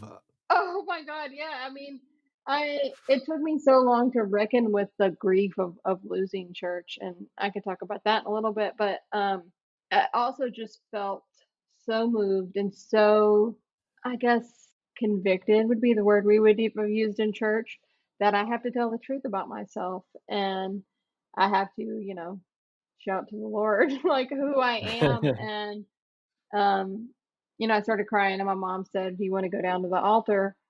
And I shook my head and I said, "I've already tried. Like, the altar can't fix me." And she's like, "Well, let's go to the bathroom then." Second best to the altar is the bathroom. Yeah. And so I told her there, and initially she was okay with it, but then she later that afternoon just totally changed her mind. And I was going to college about 2 hours away from my hometown. And by the time I got back to college, she had sent me an email saying that thinking of me made her want to throw up. And I remember Oh my God. the last sentence of her email was, "Now even shout to the Lord is ruined." And, you know, and I Oh, did not listen to that Whoa. song again for 15, 16 years until I I was in a book writing class at Columbia University, and this is before I wrote my book. And I did not want to write about myself. I thought I was doing a different kind of book that was just about this person. And my professor kept urging me to put myself in the book. And I was resistant to that because I was like, no, I'm a journalist. Like, we don't write about ourselves. And he was like, look, just try writing one essay with yourself in it and see how it goes. So I decided to write one about that, and about coming out that day and everything. And I went and listened to the song at the Columbia Journalism School. It was a Saturday and nobody else was there, and I just like played it on my little laptop and just like broke down. Like, I could not stop crying. And it occurred to me then just like how much I had lost. Like, after mm. I got kicked out of church, well, so basically the week after I came out, I was back in Jackson, and my parents went up to the altar and they told the pastor, and he went in front of the entire church and he said, "Satan's got a hold of Casey. Oh Uh, my God. we need to pray, save her and take her." And the idea was like, I would ask forgiveness and then die immediately so I could go to heaven. And my dad was like, "Did you just pray that my child dies?" And the pastor was like, "Well, on earth, but she'll live forever in heaven." And my dad was like, "I'm out of here. This is too creepy for me." Holy And cow. Yeah. my That is mom insane. She's actually, like, my oh, mom okay. No, actually, totally different. It's like, yeah, how my could mom anyone was do that? like, That's my insane. mom Right. actually prayed with him. She was like, "Yeah, you're right. Like, save her and take her." It took a long time for my mom and I to get back on the same page with this, but I knew I couldn't go back, and it had been such an integral part of my life. Like I told you, I saved the most people. I actually lived my entire sophomore year with one of the youth pastors from church. Um, all of my best friends went to that school, like or went to that Yeah. church. Like I loved those people. Like it was my Sunday night, my Wednesday night. It filled all my thoughts in between. And initially, and for many years after, I just refused to even think about it. I was just like, I'm walling myself off. I'm not going to think about this. Like, they can't touch me. And I just never actually grieved the loss of it. And Yeah. until I started to write my book, and I remember like a really key thing for me. Well, actually, during the pandemic, that pastor announced to the church that he'd been having like a 10 to 15-year affair with his daughter-in-law. And I was trying to see my cousin told me like, No, yeah, that's my next level dark. my cousin told me that he announced it at church. So I like went online to see if they broadcast the church service online because I was like, oh, I want to see this. They conveniently cut that part out of the service, so I did Shocking. not get to hear it. Weird. And I've been trying to find out information about it, and I haven't been able to. But a few people since my book have come out have messaged me on LinkedIn to tell me that they know about it. So I know it did happen. But Oh my God. when I looked at the It's church supposed to be the service, secretary. Come on. she was also the secretary. Ah! There were some other details. I don't want to spread misinformation. I'm a journalist, so I do believe in facts, but there was I heard that like there was maybe someone else involved somehow in an affair, but anyway, when I went to You go haven't said look the it name of the up, church, so it's fine. You can say whatever you want. well, the name of the church is in my book, so people could figure it out. But when I went to go look it up to see, I could see that in the service, the people in the choir were still the same people I remembered, or they were the kids of the people that I were in the choir when I was a kid. The pastor was one of the new pastor, not the one who did the affair, was someone that I knew really well as a youth pastor when I was a kid. In the congregation, I could see all of these people that I grew up with, and it just dawned on me like they all got to keep this community and they all got to keep the people that they loved, and I lost it all. And now I probably don't have anything in common with those people anymore. They Yeah. probably would not like my quote unquote lifestyle. But they were, I Crazy. mean, okay, I just want to let y'all Crazy. know my lifestyle involves going to bed at 9 p.m., mostly spending time with my cat. I'm making a frozen lasagna right now. Like, I do It get my sounds like a hair life of cut sin, if short. you ask me. Oh yeah, I mean we are doing it up gay here. The cat's pretty gay, but my lifestyle is so boring. Like I was just listening before y'all called to this New York Times podcast about Christian nationalism, and they were interviewing the head of the Southern Baptist Convention, and he was saying that same-sex marriage is a threat to our democracy and our nation will not survive it. And I was like, The really? Like, Southern Baptist Oh my Convention. God. They won't stop Like, on that. how I was many like, pedophiles did you cover for today? yeah, I was like, really, my stupid little marriage, like, is the threat to democracy? Like, do you know what we did?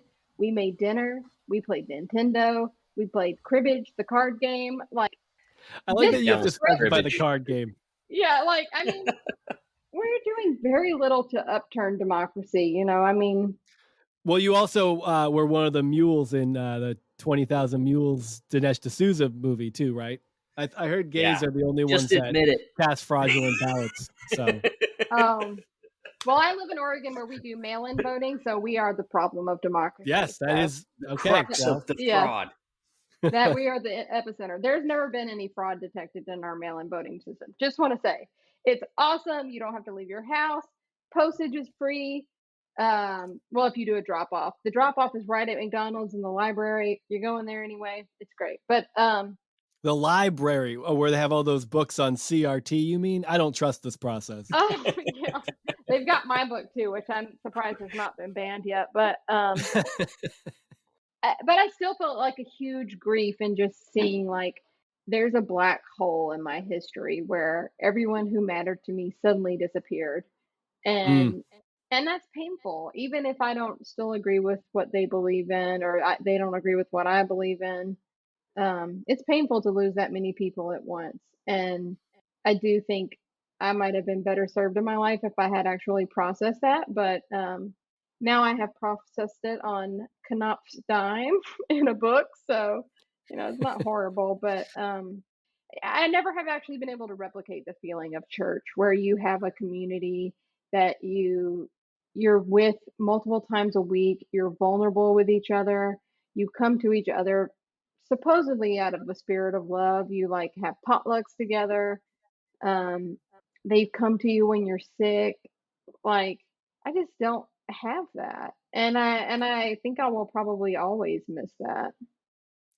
Yeah. I think that's what's fascinating about this, especially like, you get into this mindset of thinking like, you read evangelical accounts and stuff like that, and it's easy to find all the common threads and stuff, but like what's amazing to me is how different like your church experience was from like mine and my friends, and just the fact in like just simple things like in how you coming forward was handled, is so different in your area than it was in mine, where like mine, we would have covered it up. It would have been really hush hush. Nobody would have talked about it. They would have been passive aggressive, and it would have been awkward, and they kind of just make it awkward until you didn't want to go there anymore. But like, the public handling of that information, and then also just like the good aspects of it, the community aspects of it. I mean, I think my church experience felt really sterile, and there wasn't like a warmth to it. It was very much like a shake hands, make small talk, sing songs together, and then leave, and we're done with each other until next Sunday. And we give a lot of money to missions because missions doesn't require our time and our efforts and our investment in any other way than like signing a check. It's so different from what you're describing, and it also is just like crazy to think about like how, for me, losing faith was about coming to grips with how little it actually meant to me. Whereas for you it was almost taken from you in a way where like you were pushed out of a community of people who were warm and cared about you, and I don't know, it's such a strange contrast between the two that I can't imagine how rough that had to have been. It's interesting. First of all, I've never heard the term evangelical. I love it. Thank you. Um, Wow. That means you've been Second, out for too long. I got kicked out 2001, so it's been a while. But we did not actually do money for missions. I guess that probably makes us less technically evangelical in some way, but we had like this um, contained community. Like my church had a really nice gym, for instance, and we did all of our exercise at that gym. So it wasn't even just a Sunday, Wednesday thing. Like I would go there on Thursday night with my dad so he could play racquetball or basketball. That's Um, that's cool. I mean, they it's like had a concerts community there. center. Yeah, I mean, it was the center of my social world. It was not just a rote like we're gonna go sing some boring hymns and sleep through the service and go home. Like it was everything. I mean, they had a school. I didn't go to the school because it cost a lot of money, but they had a school. We would do hay rides from there. We would have like harvest festivals at Halloween. Um, yeah, it was That's my whole the world. problem is It was an lefties can't actual replicate community. that. That's the problem. Lefties can't figure out a way to replicate that in any way that gets people to We show up need too much and space. participate. Yeah. But I do It's miss so the aspect of wild. like people showing up for you when you're sick um and just that intense vulnerability of like I have quite a few friends who are in AA and it feels like that kind of replicates it almost a little bit, where they can Mhm. call, they have phone banks and they can turn to each other when they're struggling. And unfortunately I don't have an alcohol problem, so I don't think I can join, uh but I'm still kind of envious a little bit of like, oh, like I want people to turn to that way. And there's just like some built-in mentorship with church and stuff. And I don't know. Yeah. I mean, I definitely understand how people get into it. It's I don't really. I've been asked kind of a lot in interviews for my book of like where my faith stands now, and it's kind of forced me to admit to myself that I don't have any, and I don't know when that happened. And even writing about this kid I was telling y'all about. I thought his vision of Christianity was so beautiful and sweet, and I could just feel myself feeling like I don't believe in this. Yeah. And It when you shit like so I generally would use the term post-Christian to describe myself. That could mean a million different things, but I there's aspects of it that still are meaningful to me that I try to use as like somewhat of like cornerstones, grounding like posts for myself. But it's so often that I don't like. I've lost a lot of feeling to it. Like it used to feel something. There was a feeling of connection that was hard to explain. Um, so when you like, it's hard to, you don't just get to like conjure that back up. And there's kind of a disappoint. I feel like I've been dealing with like a level of disappointment with that. mm-hmm, Like you don't, I don't, I can, like, it, it still functions as a signpost in a lot of ways, in the ways that eh, I've kept it. But it's like, I find myself at times missing that feeling of like, like, of even I remember feeling compelled to pray and feeling better about like, oh, that was nice. Like I remember the feelings that came with that. And it's like you just realize one day you're like, I don't have that anymore. And now it's been years, but it's like I still at times feel like I have like this feeling of like, I want it's like almost like it's like the opposite of a gag reflex in some ways. You're just like, mm-hmm, I want to, and then your body's just you're like, I don't know how. I've lost it. I don't have that bone in my body anymore. And there is a level of mourning, I think, that does come with that, and that feeling that you used to be able to feel that, and that you can't just make it happen is mm-hmm. it kind of does. I mean, honestly, it just kind of like sucks, I think, and then you have to just get used to that. I can sometimes still feel it if I listen to those old songs, but it's not Shout a to the Lord. feeling. Yeah, it's not a feeling that's directed to God, though. It's just like an emotional. Oh, Hmm. here's the cat. It's just Hey, an cat. emotional feeling. Um, I feel that with Jennifer Knapp songs, but I recently read her memoir, and she like only became a Christian like right before she became a Christian musician.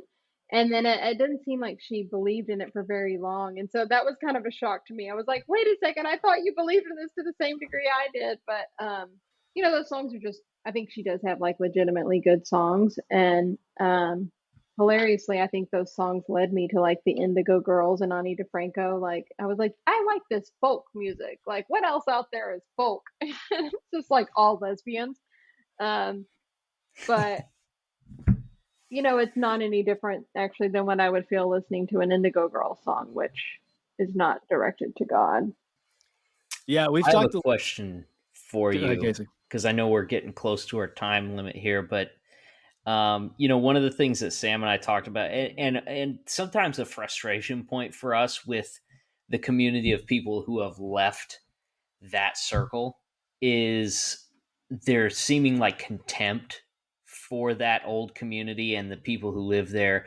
Your typical Midwestern American conservative, and it's so tempting to write them off as just like cretins that are hateful to the core, that are awful people. And I live in Kansas. I'm surrounded by these people, and they're good people. And like, how do you balance your feelings of because you've gone through so much from that community of people, yet you know who they are, and I don't know how is that balanced out for you? Well, first of all, I'm a journalist, so I'm disinclined to hate anybody. I kind of operate just from like um, a place of empathy for everyone, and I kind of approach all types of people as just understanding that they have been shaped by where they're from or who their parents were. And because I've spent roughly, at this point, I've still spent more of my life in the South than I have elsewhere. I left the South when I was 22 and I'm 39 now. So close to half and half in Louisiana and Mississippi and Georgia, and then the other half in Oregon or New York. And I really do think that for the most part, people are not evil. no matter where they're from or what they believe. And I think a lot of times it comes down to a lack of education about the other people. And this is hate on both sides, really. I mean, I do think there's just such a divide, and it comes from a lack of interacting with each other. And that's kind of why I wanted to do the book, in part, is to show. My book is largely about this trans guy who lived across the street from my grandma in the 1950s, and he certainly faced adversity, and he also got kicked out of churches, but there were also a lot of people in town who really accepted him. And he existed in this time before the geopolitical threat of transgender people. He didn't represent a bigger group. There was no Alliance Defending Freedom out there to like take him down. And I do still think that world could be possible if there was like a way to cut through the noise and like just get back to the like human to human interaction of things. So I aspire in my journalism to do the kind of stories that like really introduce you to one person very intimately, so that you can come to understand that one person, and maybe your worldview is like broadened a little bit. And I think that can be for any type of person. Like I said, I tend to write about trans people, but even like a couple of years ago at my old paper, I wrote about conversion therapy. And, that certainly harmed a lot of gay people over the years. But I do believe there are gay people who, for whatever reason, just adamantly don't want to be gay. And maybe those places might exist for them for a reason. I don't think you should force children into conversion therapy, which is what I think happens a lot, but like maybe there are adults who want to go to it. I don't know. I actually am just literally open-minded and not just in the liberal way, like I actually am just open to meeting people where they are and hearing how they feel and seeing what shaped them, and just trying to come at everything, I guess, from a view of science and facts, um, and just like a humility to admit that I don't know. I mean, I really can't tell you the final word on the Bible because I don't speak Greek or Hebrew. I can't go back to those original texts. I haven't done all the deep digging to know. So I just kind of like have to go with my own gut for my beliefs, and understand that other people have to do the same. Yeah, I mean, I think that's a refreshing take, especially given the 100%. now. I think your commitment to just knowing people, learning about people, and being able to tell us stories. I think that must be obvious when people know about how this book was written, because I think one of the most mind-blowing things to me was like when you hearing that you spent, was it 10 years writing it, and all of your vacation time Yeah, for 10 years? I technically started reporting it in 2009, and it just came out a month ago. But I even actually was just looking at my old journals from 2003 and 2004, 2005 the other day, and there's tons in there about this guy. Like my grandma told me about him in 2002, so I really spent 20 years in a sense trying to make this happen. And um, my relationship to the story changed over the years, I think.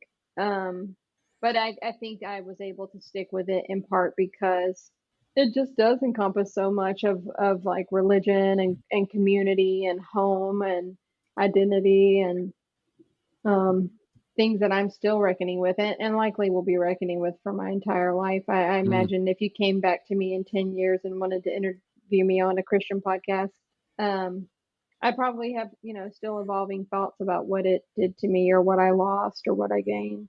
Yeah. I don't know if we've said the name of the book at all this whole time. It is Diary of a Misfit. I think, and people should buy it. I want to. I can't wait to read it. Unfortunately, I wish I could have before we talked. I wish we could talk more about the process, that's fun. of writing There's it. a couple of chapters about Pentecostalism and how it got started, which were things that were shocking to me to learn. Basically, it was invented in 1900, but there's some scenes of me getting kicked out of church, somebody else getting kicked out of church. So there's lots of Christian stuff in there.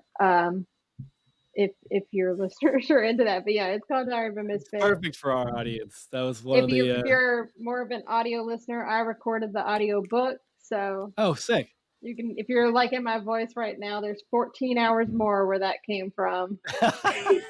Well, that's awesome. I didn't even realize it was an audiobook. I have very little time to read books these days. I'm in grad school. I have 2 kids, 2 foster kids, and I work. So I'm like, and then we try to do this when I have time. So I'm like, Oh wow. now that I know there's an audiobook version of it, I'm going to absolutely listen to this on my commute to and from work. I had never been into audiobooks, and then I got a concussion this year and I couldn't read, so I had to listen to audiobooks. And it's awesome because you can read while you're doing anything. You could read while you're brushing your teeth, you could read while you're making your coffee, and it's great. I'm listening to Anxious People right now, which the chapters are only 6 minutes long, which is just perfect. You know, I'd be like, I listened to an entire chapter while I was making my coffee. So that's so cool. Well, thank you for having me. Yeah, this was a lot of fun, Casey. Yeah, thanks so really much for joining us. as well. All right, everybody. Thanks for listening, and we will see you next time.